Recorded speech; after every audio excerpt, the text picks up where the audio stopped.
Ry Andriamanitra rainay eo. Rainay amin'ny alalan'i Jesosy Kristy Tompo. Saotranao zahay. Menao ndray ty maraim-baovao ity. Azona mandre ny teninao. Na dia ampitaina amin'izao serasera zao aza. Ny teninao. De tianao ho entiky ny fitahinao zahay. Saotranao zahay. Noho ny famiraponao am Jesosy Kristy. Fa tsy tery na voahidy ny teninao. Fa azo apariaka amin'ny zao fotoana izao. Saotranao zahay ny azona mandre zany tenim-pahasoavana zany. Ianao no itahiry ny mihaino. Ary itahiry zany teninao zany eo am-ponay. Ahatonga anay iaina ao ambany fahasoavanao. Indrindra amin'izao fibanjinana, ny fiavian'ny herinandro masina izao, ny fiavian'ny pasika izao, eny misaotranao zay. Noho izany fitiavan-dehibe sy ny famonjena nataonao zany Jesosy. Amin'ny anaranao no angatana izany. Amen. Ny tenin'Andriamanitra izay anjarantsika riavana dia ao amin'ny Genesisy 12 ny 9:7. Genesisy 12 ny 9:7. Mivaky toy izao ny teny amin'ny anaran'i Jesosy. Ary hitahy izay manisy soanao aho, fa hanozona izay manozona anao, ary aminao no hitahina ny firenena rehetra ambonin'ny tany. Ray masinao manamasinana amin'ny fahamarinana, ny teninao no fahamarinana. Amen. Ry havana malala izay mandre zao tenin'Andriamanitra izao, ho aminareo aneny fahasoavany sy ny fiadanana avy amin'Andriamanitra raintsika sy Jesosy Kristy Tompo. Amen. Mialohany zany andininy fahatelo izany dia tsarotsika tsara ny amin'izay antony ny antson'Andriamanitra any Abrahama. Ny antony izay ny antson'Andriamanitra azy dia ny hiala amin'ny taniny, hiala amin'ny havany, hiala amin'ny tranony rainy. Inona ny antony zany hoy tsika? Tsy hafa ry havana fa ny fanompo-tsampy sy ny fomba ratsy rehetra. Tany oran'ny Kaldiana no nahaterahany Abrahama, ary tao Harana no nonenany. Amin'izany dia mikendry indrindra Andriamanitra raha ny antso an'i Abrahama, ny anaovan'i Abrahama ny sitrapon'Andriamanitra. Andriamanitra zay ny antso an'i Abrahama dia hanokana azy ho firenena masina ho azy. Hanokana ny Abrahama ho isan'izay hampanatoniny azy manokana. Misy teolojianina milaza fa izao fiantson'Andriamanitra ny Abrahama izao no fiangonana voalohany ao amin'ny testamenta taloha. Satria ny fiangonana dia olona izay antson'Andriamanitra hanatona azy ary atokany ho firenena masina ho an'Andriamanitra. Araka ny Exodus 7:5, 5 sy 9. Araka izany dia marina tokoa fa fiangonana, ny famaritana ny atao hoe fiangonana no tiany tenin'Andriamanitra ambara raha ny antso an'i Abrahama izy ka nanokana azy ho olony, ho masina ho azy. Ny tany izay asehon'Andriamanitra any Abrahama no andehanana, tsy mbola hitany zany na fantany, fa dia miankina amin'ilay Andriamanitra zay ny antso. Fahatokina ane zany ry havana, tena fahatokina zany. Ary ho anao izay miaino sy mijery izao toroteny izao dia izao ry havana, aoka ho an'Andriamanitra ihany koa ny fanendrena ny lalanao. Fa tomponantoko aminao Andriamanitra, tomponantoko amin'izay antsony Andriamanitra. Araka ny hira faraka 270 ao amin'ny firanantsika. Zany fametrahana ny lalana eo amin'izay hitondran'Andriamanitra antsika izay, zany ny finoana, Izany ny fahatokina n'Andriamanitra. Ary ny Hebreo 12:19 dia mamaritra izany fandehanana araka ny fitarian'Andriamanitra izany ho finoana no naneken'ny Abrahama an'izany. Sarobidy loatra amin'ny fiainantsika maha-kristianina ny mandeha amin'ny fahatokiana n'Andriamanitra. Na manahoana ny asarotro izay fitondran'Andriamanitra izay, na manahoana ny hitondran'Andriamanitra ny fiainantsika dia aoka ho an'Andriamanitra izany. Ny anjarantsika dia ny mametraka, miatoraka amin'ilay Andriamanitra izay miantso sy mifidy. Inona no teny fampanantenana izay omen'Andriamanitra ny Abrahama amin'izany fahatokiana izay ananany Abrahama izany, dia ny ahatonga azy ho firenena lehibe. Hahatonga ny Abrahama ho firenena lehibe. Eo koa dia mbola mipetraka hatrany ny finoana, satria nahoana? I Abrahama dia efa 100 taona, ny vadiny dia efa 100 latsaka ihany koa. Tsy nananjanaka izy, ahoana nefa no hahafirenena lehibe azy? Ary marina tokoa fa na dia tahaky ny maty aza ny kibon'ny Sara, dia nandray hery avy amin'ny finoana izy mivady, ka dia nanananaka izy. Zany no nananany an Isaka zanany. Zao no tenin'Andriamanitra: aza matahotra ry Abrahama, izao no ampinganao sy valim-pity lehibe indrindra ho anao, zay aterakao dia izy no andovanao, ho tahaka ny kitana eny amin'ny lanitra ny taranakao. Ary nino an Jehovah Abrahama, ka dia nisainy ho fahamarinana izany. Genesis 15:1-5. Hitantsika amin'izany ny finoana ananan'ny Abrahama ary ny fampahirezana izay nataon'Andriamanitra azy. Zava-dehibe zany, tena fampahirezana, valim-pitia, apinga. Zany no nananan'ny Abrahama noho ny famirapon'Andriamanitra, noho ny fampahirezana nataon'Andriamanitra. Ataon'Andriamanitra aminao koa zany. Na manahoana ny asarotro zany fataterahany ny teny fikasana izay nataon'Andriamanitra izany, dia hoy Andriamanitra aminao: aza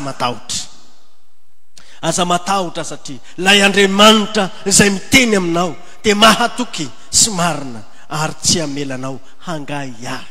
Aza matahotra, fa tsy hangahy ahy na omenatra ianao, fa ataon'ny Tompo ho fitahiana tokoa ianao. Zany no tenin'Andriamanitra izay nomena any Abrahama, ary omena antsika koa. Fa inona koa ry havana no fampanantenana izay nomen'Andriamanitra any Abrahama? Hitahy ianao sy halehibe ny anaranao, ary ho fitahiana tokoa ianao. I Abrahama ry havana dia isan'ny lehilahy nanan-karena, ary noajaina tamin'ireo mponina ny aran'olona taminy. Zany no mahamarina ny tenin'Andriamanitra, arak'izay hitantsika eo amin'ny Genesis 4:20. Jehovah efa nitahy any Abrahama indrindra. Zany fitahian'Andriamanitra zany dia ataony noho ny alehibe ny fitiavany. Ry havana malala, Andriamanitra izay niteny tamin'ny Abrahama fa hitahy azy, alehibe ny anarany, dia mitahy anao koa, ary alehibe ny anaranao. Zava-dehibe izany ataon'i Jehovah Andriamanitra amin'ny olony izany. Ary araka ny anjarantsika eto anio dia ny hoe aminao no hitahiana ny firenena rehetra ambonin'ny tany. Vaovao mahafaly izany. Ahoana no mahavaovao mahafaly an'izany? Satria raha ny epistily ho an'ny Romanina no manazava azy, dia fanamarinana amin'ny finoana izany. Manambarany amin'ny fanamarinana amin'ny finoana. Aminao no hitahiana ny firenena rehetra ambonin'ny tany. Zany hoe Abrahama nino ka dia nahazo fahamarinana izy. Ny mino dia makatoa ny teniny, matoky ny fampanantenana izay nataon'Andriamanitra. Satria nataon'ny Abrahama fa mahatoky ilay efa nanao ny teny fikasana, dia niazona izany teny fikazana izany izy, na dia tsy misy izay antenaina azy. Ry havana malala, zany ny finoana, ary zany koa no tian'Andriamanitra mba ho anao izay mandre izao tenin'Andriamanitra izao, mba hiazona tsara, na dia tsy misy izay azo antenaina azy, dia mana antena ihany, satria lay antenainao dia azo antoka mahatoky Andriamanitra. Nanao ny teny fikasana izy, dia hainy koa ny manatanteraka izany aminao izay miaino izao tenin'Andriamanitra izao. Ny fankatoavany Abrahama an'Andriamanitra sy ny fametrahany fitokisana aminy, izany indrindra no tantarain'ny tenin'Andriamanitra eto.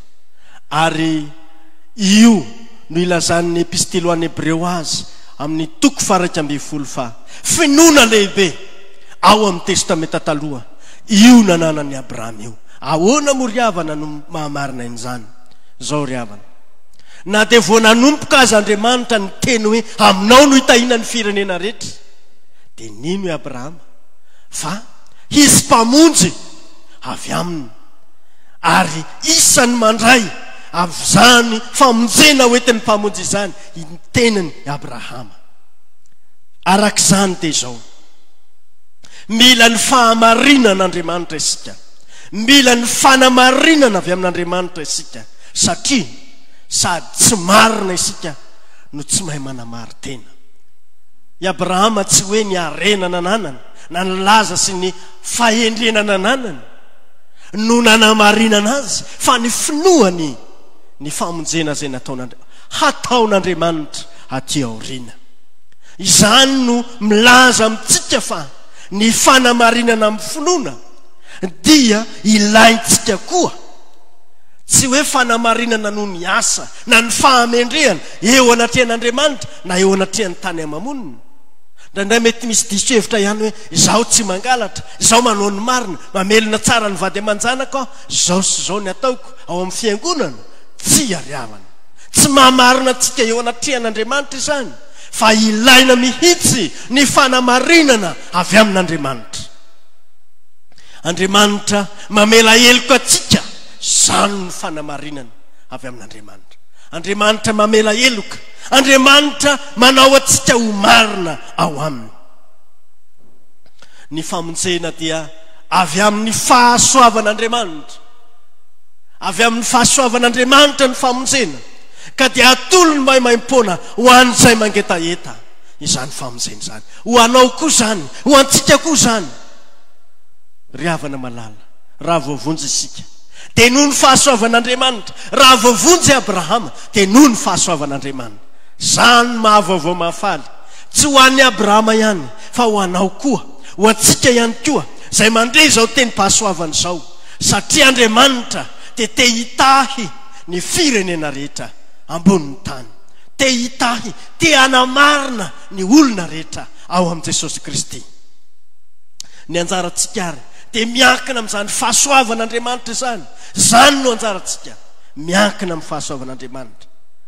Ny fahamarinan'Andriamanitra dia tsy fahamarinana avy amin'ny asa, fa tsy maintsy fahamarinana avy amin'ny finoana, araka ny teny soratra masina eto.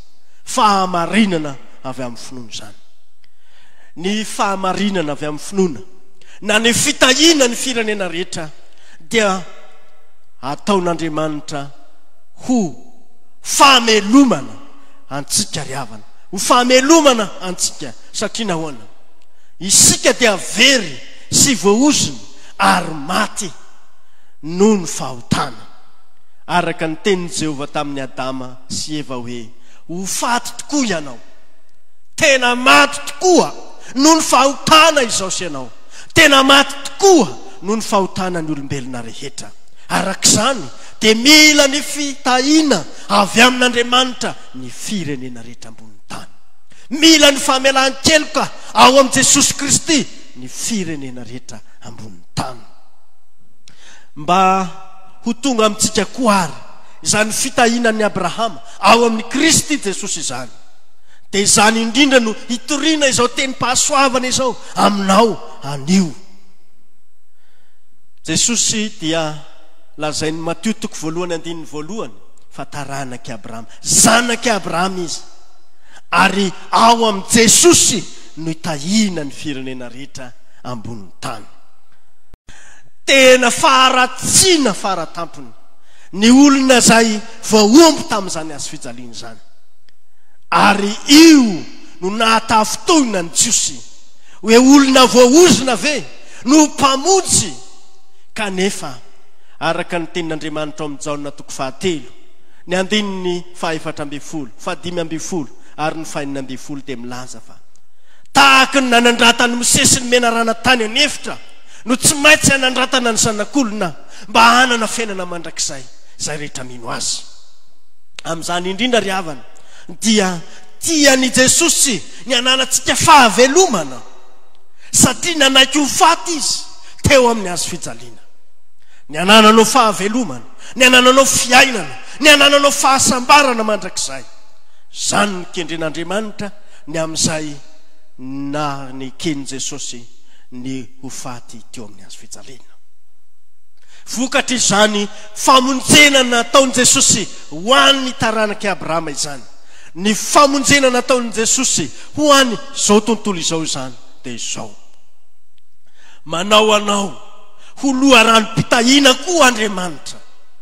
Zany koa mantsy no hevitry ny tenin'Andriamanitra eto hoe aminao no hitahiana ny firenena rehetra ambonin'ny tany, tsy amin'ny Abrahama ihany izay milaza ny famonjena ao amin'ny Jesosy Kristy, fa ho an'izay voavonjy zay mandray ny famonjen'i Jesosy dia izy koa no tonga fitahiana na loharanom-pitahiana ho an'ny manodidina azy. Misy kristianina zay milaza fa kristianina nefa tonga zava-doza na loza ho an'ny manodidina azy. Tsy zany ny fitahiana ao amin'ny Jesosy Kristy, fa ny ozona dia efa nentin'i Jesosy teo amin'ny hazo fijaliana izany.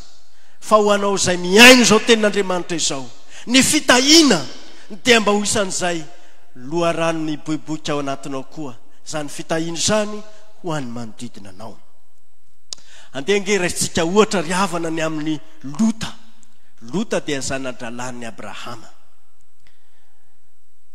Rehefa ho aringan'Andriamanitra ny tanànany Sodoma sy Gomora dia hoy Jehovah Andriamanitra, tsy afeniko amin'ny Abrahama ny ataoko amin'ny tanàna io, fa nolazain'ny Jehovah Andriamanitra ny amin'ny handringanana an'io tanàna io dia nitaraina Abrahama ary nangataka mba hamindrana fo amin'izany tanàna izany satria monina ao i Lota, ary tsy maintsy naringana izany tanàna izany satria tsy nahita olona na dia 10 azy tao mba marina na matoky an'Andriamanitra na tena matahotra an'Andriamanitra. Tsy nisy afa-tsy Lota irery ihany, ary ny vady amanjanaky Lota dia novonjen'Andriamanitra noho ny finoany sy ny fahatokiny ary ny fahatahorany an'Andriamanitra.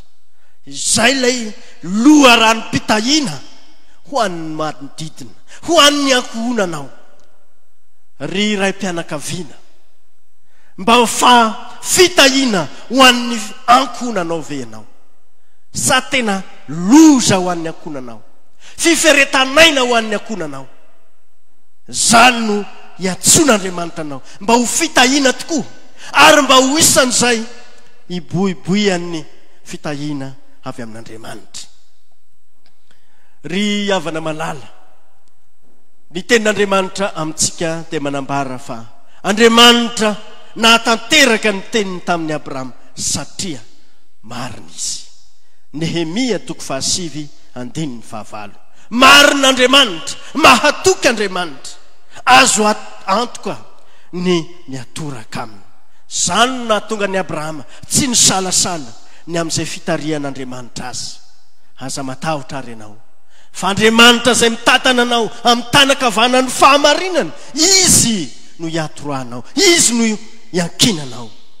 Azo antoka izany. Raha ny tanakavanany fahamarinan'Andriamanitra no hitantanan'ny olona, tsy misy zay azo ny fahavalo atao, satria ilay Andriamanitra mahery manakery amonjy no mitatana anao. Inona no mampatahotra anao? Inona no mahaosaosa anao? Matoky ary. Tenin'Andriamanitra ho anao dia izao: ho anao koa ny fitahiana ao amin'i Jesosy, ary Jesosy Kristy no mitondra anao amin'izao fiainana izao ary ho ao am-paradisany ary dia ho an'Andriamanitra rery ny voninahitra zay hatramin'ny taloha indrindra ka ho mandrakizay. Amen. Raiso ny fitahina. Ny fahasoavan'i Jesosy Kristy Tompo, ny fitiavan'Andriamanitra ray, ny firaisana amin'ny fanahy masina ho aminareo rehetra ny Amen.